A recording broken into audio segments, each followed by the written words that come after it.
Hello అందరికీ welcome to my channel రోజా కుట్టి official. ఎలా ఉన్నారు అందరూ? బాగున్నారా? నేనైతే చాలా బాగున్నాను. మీరు ఎలా ఉన్నారనేది మర్చిపోకుండా కామెంట్ సెక్షన్లో కామెంట్ చేసేయండి. ఫస్ట్ టైం మన ఛానల్ని ఎవరైనా చూస్తున్నట్టయితే లైక్ చేయండి, షేర్ చేయండి, సబ్స్క్రైబ్ చేసుకోండి.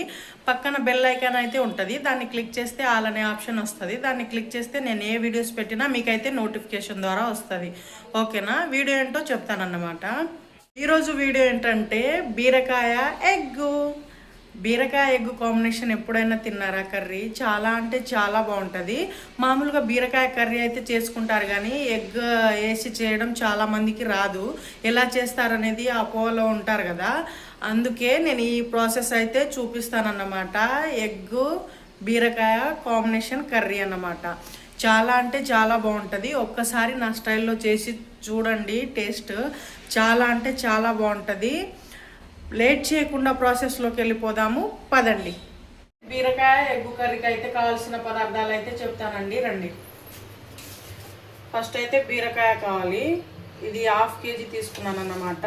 ఒక 4 టమాటాస్ కట్ చేసుకున్నాను. పచ్చిమిరపకాయలు ఒక 6, ఆనియన్స్ కట్ చేసి ఇలా తీసుకున్నానండి, కట్ చేసి. తర్వాత ఎగ్స్, తర్వాత కొంచెం కొత్తిమీర, తర్వాత ధనియాల పొడి, కారం, ఉప్పు, పసుపు, తర్వాత కొంచెం గరం మసాలా, తాలింపు గింజలు, ఆయిల్. ఓకేనా? ఇవన్నీ తీసుకొని కర్రీ అయితే స్టార్ట్ చేద్దాం. ఓకేనా? ఇప్పుడైతే స్టవ్ మీద ఒక కళాయి పెట్టుకొని, కళాయిలో అయితే 4 టేబుల్ స్పూన్ ఆయిల్ వేసుకోవాలి. ఇది హీట్ అయ్యేదాకా అయితే వెయిట్ చేద్దాము. ఆయిల్ అయితే హీట్ అయిపోయింది కదా, ఇప్పుడు కొంచెం పోపు దినుసులు వేసుకోవాలి. అంటే తాలింపు గింజలు అంటారు కదా, అదైతే వేసుకోవాలి. ఇవి వేగాక కొంచెం పచ్చిమిరపకాయలు వేసుకోవాలి. ఇది వేసుకొని మంచిగా కలుపుకోవాలన్నమాట. ఫస్ట్ ఎవరైనా ఆనియన్స్ వేస్తారు, కాకపోతే నేను పచ్చిమిరపకాయలే వేస్తాను అన్నమాట. ఇవి కొంచెం వేగాక ఆనియన్స్ కట్ చేసుకున్నాం కదా మనం, ఇవి వేసుకోవాలి. ఇది వేగేదాకా అయితే వెయిట్ చేద్దాము. తర్వాత నెక్స్ట్ ప్రాసెస్ ఏంటో చూపిస్తాను అన్నమాట. ఇలా అయితే వేగాలి, మరీ ఎక్కువగా వేగొద్దండి, బ్రౌన్ కలర్ అయితే రావద్దు. బిర్యానీలో అది నాన్ వెజ్లో అయితే మనం బాగా వేగాలి, కానీ ఇందులో నార్మల్ వేగితే చాలు. ఇప్పుడైతే బీరకాయలు వేసుకుందాం. ఒక్కసారి చేసుకోండి, ఇలా చాలా బాగుంటుంది. నీ శ్వాసన రాకుండా అయితే బాగుంటుంది అన్నమాట. నేను అదే స్టైల్లో చేస్తాను.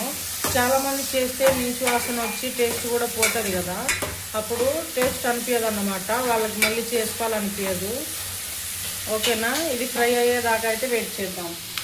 ఇప్పుడు మూత వేసుకోవాలండి, ఇది ఫ్రై అవ్వాలి. తర్వాత నెక్స్ట్ ప్రాసెస్ ఏంటో చూపిస్తాను అన్నమాట. ఇప్పుడైతే బీరకాయ వేగిందో లేదో చూద్దామండి, రండి. చూశారు కదా, ఇలా అయితే వేగాలన్నమాట. మీరు ఆయిల్ కొంచెం ఎక్కువనే వేసుకోండి, ఎందుకంటే మనం ఎక్కువ వాటర్ వాడడం కాబట్టి నీచు వాసన వస్తుంది వాటర్ వాడితే. కాబట్టి మీరు కొంచెం ఆయిల్ ఎక్కువనే వేసుకోండి. ఇలా వేగిన తర్వాత టమాటా అయితే వేసుకోవాలి. మరీ టమాటాలు ఎక్కువ వాడొద్దండి, ఎందుకంటే తీపి ఉంటుంది. మనం ఆనియన్ కూడా వేసుకోం కాబట్టి మరీ ఎక్కువ తీపి అవుతుంది, అప్పుడు తినబుద్ధి కాదు. టమాటాలు చూసి మీరు వేసుకోండి, మీరు ఎంత అయితే అంత. నేను 1/2 kgకి ఒక 4 టమాటాస్ చిన్నవి వాడాను అన్నమాట. ఇలా వేసిన తర్వాత మగ్గించుకోవాలి.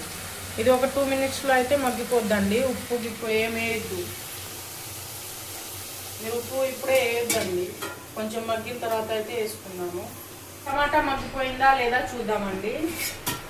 చూడండి, ఇలా మగ్గింది కదా.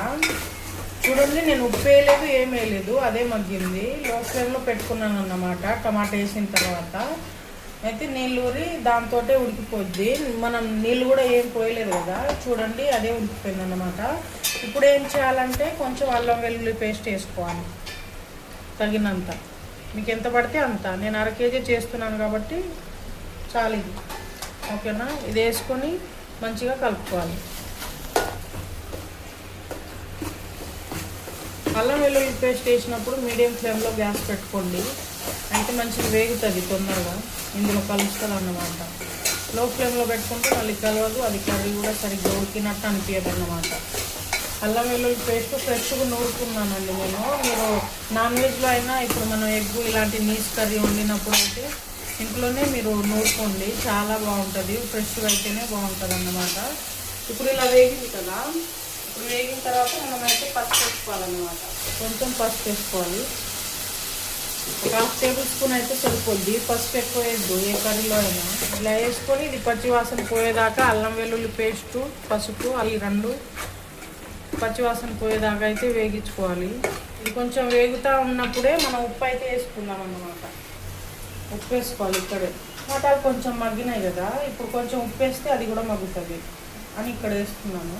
ఇలా వేసిన తర్వాత కలపకండి, ఇలా ఉప్పు వేసిన తర్వాత మూత పెట్టుకోండి. అంటే నీళ్ళు ఊరి, ఉప్పు వేసినప్పుడు నీళ్ళు ఊరుతాయి కదా, అందులో బీరకాయలు టమాటాలు ఉప్పు వేసినాం కాబట్టి అందులో నీరు ఊరి మంచిగా ఫ్రై అయితే అయిపోతుంది. అందుకే నేను కలపకుండానే అలా వేసి మూత వేసాను అన్నమాట. ఇప్పుడు ఫ్రై అయిందా లేదా చూద్దామండి. బీరకాయ టమాటా వేసాం కదా ఉప్పు వేసి, అది వేగినేమో చూద్దాము. చూడండి మంచిగా ఉడికిపోయింది కదా, చూడండి ఇలా అది ఆయిల్ కూడా పైకి తేలుతుంది అన్నమాట. అంటే టమాటా పూర్తిగా ఉడికిపోయింది అన్నమాట. ఇప్పుడు మనం ఏం చేయాలంటే కొంచెం కొత్తిమీర వేసుకోవాలి. ఇలాంటి టెక్నిక్స్తో వండితేనే మనకు నీచు వాసన అనేది రాదు. ఇప్పుడు ఏం చేయాలంటే ఇలా వేసిన తర్వాత కొంచెం కారం, పచ్చిమిరపకాయలు వేసాం కదా, మీరు చూసి వేసుకోండి. ఇది ఊర్లో కారం కదా, కొంచెం కారం ఉంటుంది కాబట్టి నేను లైట్గా వేసుకున్నాను. అంటే ఇది కొంచెం స్పైసీగానే ఉండాలి, అలానే మరీ ఎక్కువ కాదు. ఇది బీరకాయ తీపి ఉంటుంది కాబట్టి మనం చూసి వేసుకోవాలి. తర్వాత కొంచెం ధనియాల పొడి, తర్వాత కొంచెం గరం మసాలా. చూసారు కదా, ఎక్కువ వేసుకోవద్దు. ఎందుకంటే ఇవన్నీ మసాలాలు ఎందుకు వేస్తున్నామంటే మనము ఎగ్ వేస్తాం కదా, నీసు వాసన రాకుండా ఉండాలనే మనం ఇదైతే వేస్తామన్నమాట. మసాలాలు, అల్లం వెల్లుల్లి పేస్టు. నార్మల్గా పచ్చిమిరపకాయలు అవి వేసి నార్మల్ బీరకాయ కర్రీ వండితే అవన్నీ మసాలాలు అవసరం లేదు. మనం ఎగ్ వేస్తున్నాం కాబట్టి నీచు వాసన రాకుండా ఉండాలని చెప్పి ఇవన్నీ వేసుకున్నాం అన్నమాట. మంచిగా కలుపుకోవాలి మసాలాలన్నీ ముక్కలకు పట్టేటట్టు. ఇది కొంచెం 1 మినిట్ మగ్గాలన్నమాట. మగ్గిన తర్వాత మనం లైట్గా వాటర్ వేసుకుందాము, ఎందుకంటే ఎగ్ ఉడకాలి కదా. లైట్గా వాటర్ వేసుకోవాలి. వాటర్ వేసుకుందాము తగినంత. అంటే తగినంత అంటే మరి ఎక్కువ పోసుకోకండి, కొంచెమే. చూడండి లైట్గా వేస్తున్నాను అన్నమాట. అది కూడా ఎగ్ ఉడకడానికే వేస్తున్నాను. ఎగ్ వేస్తామన్నమాట మనం, అందుకే కొంచెం వాటర్ అయితే వేసుకోవాలి. చాలు, మరీ ఎక్కువ వద్దు, ఇందులోనే ఫ్రై అయిపోతుంది ఎగ్. ఓకేనా, ఉడకాలన్నమాట. మామూలుగా ఉడికేటప్పుడు ఎగ్ వేసుకుందాము. ఇప్పుడే వేసుకుంటే నీచు వాసన అయితే ఖచ్చితంగా వస్తుందండి. మీరు వాటర్ పోయంగానే అయితే ఎగ్ కొట్టొద్దు, ఓకేనా. ఎగ్ వేసుకోవద్దు అసలే. కొంచెం 1 మినిట్ 2 మినిట్ అయితే అది ఉడుకుతుంది కదా, వాటర్ వేసింది లోపల కలిసిపోతుంది కదా, అప్పుడైతే మనం ఎగ్ వేసుకోవాలి, ఓకేనా. అంటే ఎగ్ వేసుకుందామండి. అందులో వాటర్ వేసాం కదా, అది నీచు వాసన అయితే రాకుండా అయితే మనం ముందేసాం కదా. ఇప్పుడైతే ఎగ్స్ వేసుకోవాలి. చూడండి ఇలా ఉడుకుతున్నప్పుడు ఎగ్స్ వేసుకోవాలన్నమాట మనం, ఓకేనా. అక్కడక్కడ ఇలా గ్యాప్ చేసుకోండి, అక్కడక్కడ అయితే మనం ఎగ్స్ వేస్తామన్నమాట. ఇలా చేసిన తర్వాత 1 బై 1 మీ దగ్గర ఎన్ని ఎగ్స్ ఉంటే అన్ని వేసుకోండి. నేనైతే 4 వేసుకున్నాను అన్నమాట. ఇలా ఒకే దగ్గర పోసుకోండి.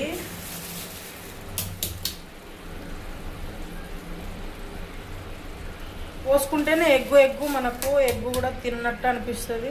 అందులో బీరకాయ ముక్కలు టమాటా ముక్కలు కలుస్తాయి కాబట్టి మనకు మంచిగా అనిపిస్తుంది అన్నమాట. ఇప్పుడు దీన్ని ఇలా వేసాం కదా,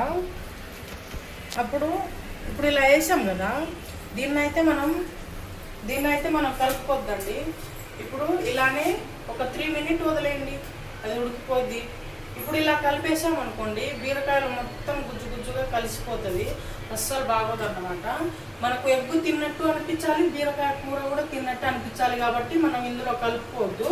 ఇది కొంచెం ఉడికేదాకా అయితే వెయిట్ చేద్దాము. ఒక 3 మినిట్స్ అయితే సరిపోతుంది అన్నమాట. లో ఫ్లేమ్లో గ్యాస్ పెట్టుకోండి, అయితేనే మనకు తొందరగా ఎగ్ అయితే ఉడికిపోద్ది, కింద కూడా మాడకుండా ఉంటుంది అన్నమాట. ఇప్పుడు ఎగ్ అయితే ఉడికిందా లేదా చూద్దామండి. ఎగ్ వేసాం కదా మనం, ఇలా మూత తీసుకొని ఇలా అయితే ఉడకాలి. చూడండి కొంచెం లైట్గా ఉడికిపోయినట్టే, ఒక 10% ఉందన్నమాట. అప్పుడు ఇలా మనం మధ్యలో నుంచి కట్ చేసుకోవాలి. ఇలా కట్ చేసుకుంటే ఎగ్ ఉంటుంది అన్నమాట, మనకు కూడా ఎగ్గు తిన్నట్టు అనిపిస్తుంది. మీకు ఎన్ని కావాలంటే అన్ని ముక్కలు చేసుకోవచ్చు. ఇప్పుడు ఎగ్ వేసింది మనం మంచిగా పూర్తిగా ఉడికిపోయింది. చూడండి, దీన్ని ఒక సైడ్తోని ఇంకో సైడ్కి తిప్పుకోవాలన్నమాట. చూడండి, ఇలా తిప్పుకోవాలి. అయితే ఎగ్ ఉంటుంది అన్నమాట. మనకు కూడా ఎగ్ తిన్నట్టు అనిపిస్తుంది. దాంట్లో స్పైసీనెస్ మొత్తం కలిసి మంచిగా టేస్ట్ వస్తుంది. చూసారు కదా, ఇలా చిన్నగా తిప్పుకోవాలి. మరీ గట్టిగా తిప్పుకోకండి, మొత్తం ముక్కలు ఇడిపోతాయి. ఇలా వేసాం కదా. ఇప్పుడైతే ఒక సైడ్ ఉడికింది కదా గుడ్డు, ఇంకో సైడ్ అయితే ఉడికిపోద్ది. తర్వాత మనం కొంచెం కొత్తిమీర వేసుకోవాలి. ఎందుకంటే మనం ఎగ్ వేసాం కదా, ఇందులో నీచు వాసన రాకుండా ఇది చంపేస్తుంది అన్నమాట. చూసారు కదా, ఇప్పుడే వేస్తున్నాను. ఇలా మూతేసి ఇప్పుడైతే మూతేసుకుందామండి. ఇది వేసాం కదా, లాస్ట్లో ఉడికిన తర్వాత ఫినిషింగ్ ఎలా ఉందో మీకు చూపిస్తాను. ఓకేనా? ఇప్పుడైతే కర్రీ అయిపోయిందా లేదా చూపిస్తానండి. రండి, చూశారు కదా, ఆయిల్ అయితే ఉడుకుతుంది కదా. ఎగ్స్ కూడా మంచిగా ఉడికిపోయినాయండి. చాలా మంచి వాసన వస్తుంది. చూడండి, ఇదైతే అయిపోయింది. ఇప్పుడైతే స్టవ్ ఆఫ్ చేసుకుందాము.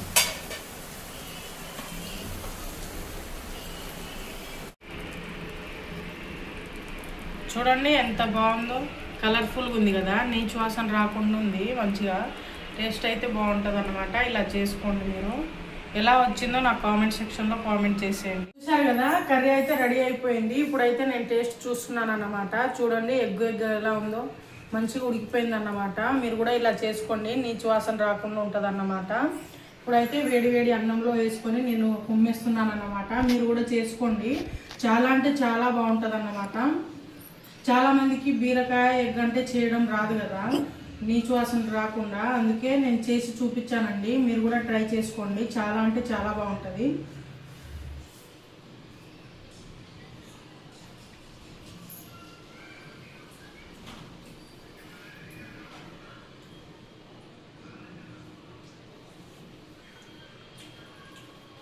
చాలా బాగుందండి.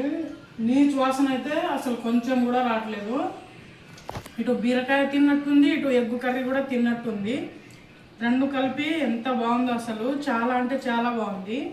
మీరు ఒక్కసారి చేసుకొని తినండి. ఎలా ఉందో నాకు కామెంట్ సెక్షన్లో కామెంట్ చేసేయండి. లైక్ చేయండి, షేర్ చేయండి, సబ్స్క్రైబ్ చేసుకోండి. ఈ వీడియో మీకు ఎలా అనిపించిందో నాకు కామెంట్ సెక్షన్లో కామెంట్ చేసి ఒక లైక్ అయితే చేసుకోండి. బాయ్.